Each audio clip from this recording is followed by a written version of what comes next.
Welcome back to the Community Roundtable. I'm excited. It is Pride Month and we have some wonderful guests with us. Thanks for being here. Let's get ourselves started. So Carla, why don't you tell me a little bit what Pride Month means to you? Pride Month means celebrating love. You know, all of our accomplishments that we have overcome in the past, I don't know, at least for me, 20-something years. From breaking down walls and barriers, just to be able to love who you love, embracing yourself and who you are and being proud of who you are and not having to hide behind walls or in a closet or anything. It's just really being open about who you are and what you are. It doesn't matter, and just having love for one another, celebrating even the accomplishments like marriage equality. You know, the don't ask, don't tell, a lot of different accomplishments that we've overcome through the years, and that's allowed us all to be who we are. I love that. Love. Michael? Hi. Geez, here we go again already, right? Pride Month means just like Carla said, you know, being able to be who I am. You know, I was on the other side for many, many years, and I came out of the closet about 11 years ago, and I have to tell you, I was terrified about how it was going to be perceived in the community, and I've been really supported. But I'm proud of who I am today. That's great. Well, I'd like to kind of follow up for either one of you. Where did you find that courage when you knew who you were before, but what brought you to the moment that you said, I have a courage and I'm going to come out now? You know, it was interesting. My mom actually approached me one day, driving me to school, and asked me, she goes, what is this? Tell me a little more that you like females. And I said, I don't know what you're talking about. I don't want to talk about this right now. And I ignored it. I think I rolled down the window. I kind of remember the exact, the drive. And I just ignored her. I rolled down the window and I just let the wind hit my face. And then we were at home later, like maybe a week later, watching a Maury Povich show. You know, we all remember Maury. And it was one of those episodes where the teenagers are very, very active sexually. And I looked over at my mom, I said, do you think that's me, Mom? I was like, because that's not, you know. And I told her, I said, that's not how I am. I said, but since we're on that topic, yes, I do like women. And that's how I feel. And so then it sparked up that conversation. And but I'm glad she asked me, didn't push it. And all that she had to tell me was, she said she always knew I was different. She still loved me. She didn't think I needed any therapy or anything. She just said, just don't hurt people. It's, you know, it's not fair when you hurt people's hearts. And that was it. And that was all I needed, you know, it was my mom's support and love. Awesome. That support is so important. Yeah, I can tell you, for me, I was in denial most of my life. Up until I was about 49 or 50 years old. I always looked at guys and thought, oh, nice looking, I wish I looked like that. Didn't really realize internally why I was checking these guys out.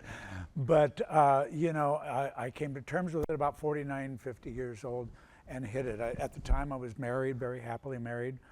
Fortunately, we're still really good friends today. But I hid it for a long time, and my grandson, we knew my grandson was gay when he was about 3 years old, and he came out when he was 13. And what I did is I watched the way the family and people around me responded to that, and they all responded really positively. And so he's basically the one that gave me the courage to come true with it, you know, because the family was so positive about it. And so I kind of blame him for it. That's a great story, though. Yes, I love that story. But he and I are best friends today, you know, and I still hid it for a long time. I went on a camping trip with about 50 gay guys that go out to the desert and spent a week out there, and I thought, oh my God, I didn't have to fake who I was. I could be me. And it was on that drive home from that trip that I made the decision to come out to my wife. And like I said, we're still best friends today. We stayed together for almost a year after I came out of the closet, and we've gone our separate ways, but we're really good friends. And I'm proud to be who I am today. I feel good about it. And I was worried about how it was going to be perceived in the community, being in real estate and doing all this stuff kind of in a conservative. And yeah, I have to tell you, it's been nothing but positive. So. I do have to say that about our community. It is a little conservative, but yet at the same time, it's very supportive and very welcoming. And it's one of the things I love about our community. And, you know, when we bring everyone together with the support, it's so important, and that's great. You want to move on to the next question? Yeah, what positive changes have you kind of seen in our society? Let's see. Well, again, I think people feeling more at liberty to just be open about who they love. There's a lot more of acceptance, I'd say. Yes, there's still going to be that little bit of hate and where people disagree, right? Because we're not in a perfect world, so not everyone's going to agree on the same things.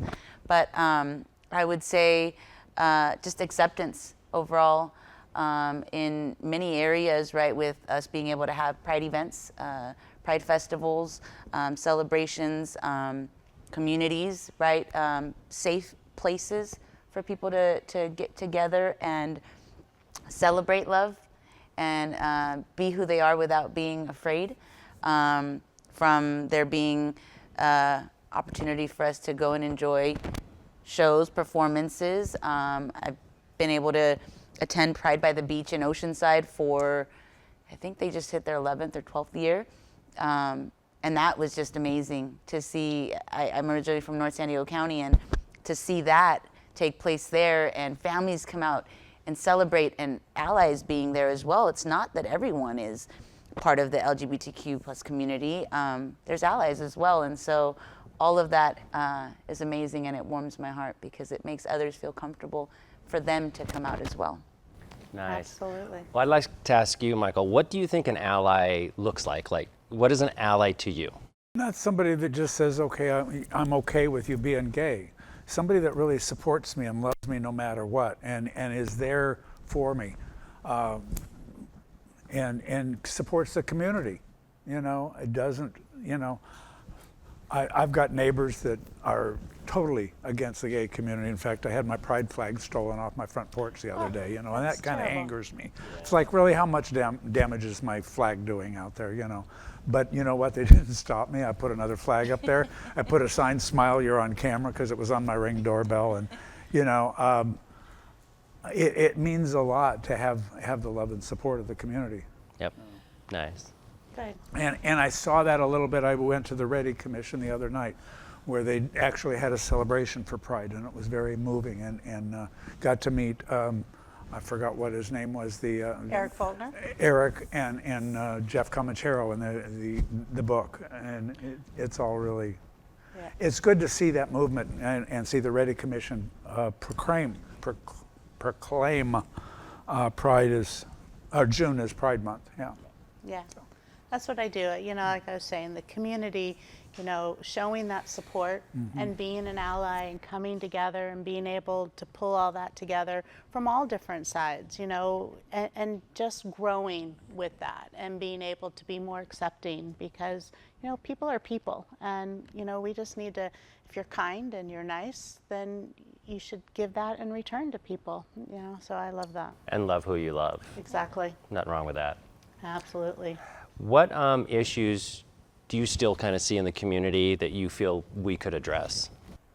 Well, a lot of what I'm seeing is what's been going on with the city council and our school board. We've got some ultra conservative people on those committees, and they're just anti anything that has to do with LGBT community. You know, they're chastising any book about Harvey Milk, you know, all that sort of stuff. I think that needs to be changed. You know, that stuff's it's part of history. Yeah. And you know, there's a lot that needs to be changed still, but it is changing. It is getting better. Carla, how do you feel? I would agree with Michael a little bit in that context with what's going on with the schools. It's sad that so many young adults and kids are dealing with hate from being beat up or, said things to people saying things to them. It's scary because then it puts them in a position where, they can't be themselves. And so I feel that I wish that the schools could do a little bit more to protect the youth. As an adult, I feel like, we protect ourselves and we do what we need to, right? And we know how to take care of ourselves, but the young adults, they need our protection as adults. And the last thing we need is to just ignore the violence and the hate crimes that are out there that kids are being subjected to, when they just need to go to school and focus on their education and have fun, for goodness sakes. We all had fun and enjoyed our youth, right? And that's where I feel that there should be more changes, especially when it comes to addressing those hate crimes and stopping it at an early stage and not allowing it to continue or just overlook it and just kind of like brush it under the rug, because nothing's going to change if we just do that. And it all comes down to the adults, the leaders. Oh, yeah. Absolutely. And I loved the fact that they said, you talked about the school council, and they said no pride flags, right? No flags in our schools. And like a day later, students passed out pride flags to everyone at their school. And it wasn't, I think it was Great Oak, but a couple other schools did it too. And they said, you can't tell us not to, and they just did it. And that's what I love about the youth kind of owning it now. Like, we're all gonna age out of it. It's their world soon. And they're like, we do not care. Yeah. And That was I awesome. love that, yeah. That was so awesome to see that. I mean, it's you fear sometimes for them, but I think it's great that they stood up and they did that, and they didn't allow someone to just stop them from, Make some arbitrary rule Yeah. that, Exactly. No, I think our youth are going to be the answer to that, because they're much more open about how they feel and what they want in life. So I think that is a great way to be, because I remember as a youth, we used to keep everything bottled up much more inside, and now we're able to share that more. So I see my kids doing that with, the acceptance and supporting their friends as they come out and being understanding, and I just think that's a wonderful thing. You have kids. How do your kids deal with some of that? I'd say that I'm a bonus mom or stepmom, right? And so I've never expected them to call me mom. I was fine with Carla, but we were at Oceanside Pride by the Beach Festival, and I might get a little emotional because I was running a booth, because that's what I do for the office, and my wife brought the kids out, and they all went to a booth and selected pins, and our youngest son brought a pin, and he was so proud that it said, "I love my two moms."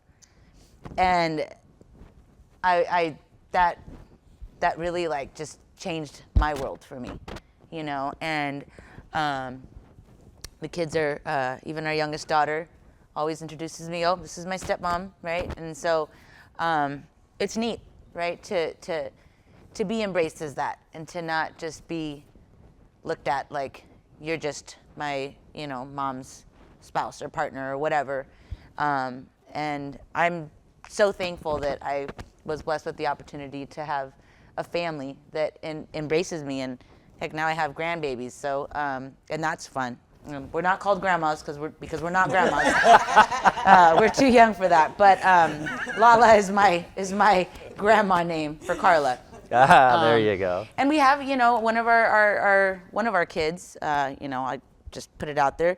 There was a time where they weren't sure, right? And cousins told us this and cousins told us that. But at the end of the day, we've always just had the conversation of you be who you are, right? And we're gonna love you no matter what, just the way my mom embraced me. So That's right. Do you? Yeah. That's right. sorry about that. Good. Well, I love it. I think it's wonderful. I want to thank you both for being here. This has been a fantastic roundtable. Anything that we can do here at Spirit of Innovation to support you, and that's what this show is all about, is the arts and inclusivity. And I love that you guys were so open and honest with us. So thank you very much. Thank you. Thank you both for doing Thank you. this. Appreciate Thank for you. having us here. All right. Thank you very much. We'll see you next time on the Roundtable. Happy Pride. Happy Pride, yeah. Pride. Happy Pride.